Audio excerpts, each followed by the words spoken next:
এবং এ দ্বারা অব্যাহত থাকবে। আমরা আগামী নির্বাচন, পরবর্তীতে সরকার গঠন সহ যে আমাদের আগামী দিনের গণতান্ত্রিক বাংলাদেশে গণতন্ত্রকে প্রাতিষ্ঠানিক রূপ দেব এবং আমাদের 31 দফা যে সংস্কার প্রস্তাব সেটা বাস্তবায়ন করব আমরা সবাই মিলে। জনাব তারেক রহমান সাহেব আগেও ঘোষণা দিয়েছেন একটা জাতীয় সরকারের মাধ্যমে সেটা বাস্তবায়ন করা হবে। আমরা বিশেষ করে লন্ডন বৈঠকের পরে জনাব তারেক রহমান সাহেব এবং আমাদের ডক্টর ইউনূস সাহেবের সাথে, প্রধান উপদেষ্টার সাথে বৈঠকের পরে ফেব্রুয়ারির প্রথমার্ধে নির্বাচনের যে আলোচনা জনগণ সেটা অত্যন্ত ইতিবাচকভাবে নিয়েছেন এবং যে আশঙ্কা ছিল জনগণের মধ্যে সেটা কেটে গিয়েছে।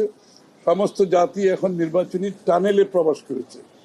আমরা সবাই নির্বাচনের দিকে এগিয়ে যাচ্ছি গণতন্ত্র পুনরুদ্ধার, গণতন্ত্রকে প্রাতিষ্ঠানিক রূপ দেওয়ার জন্য এবং বাংলাদেশের জনগণের রাজনৈতিক, সাংবিধানিক, গণতান্ত্রিক অধিকার প্রতিষ্ঠিত করার জন্য এবং একটি নতুন বাংলাদেশ গড়ার শপথ নিয়ে আমরা সবাই ঐক্যবদ্ধভাবে এগিয়ে যাচ্ছি।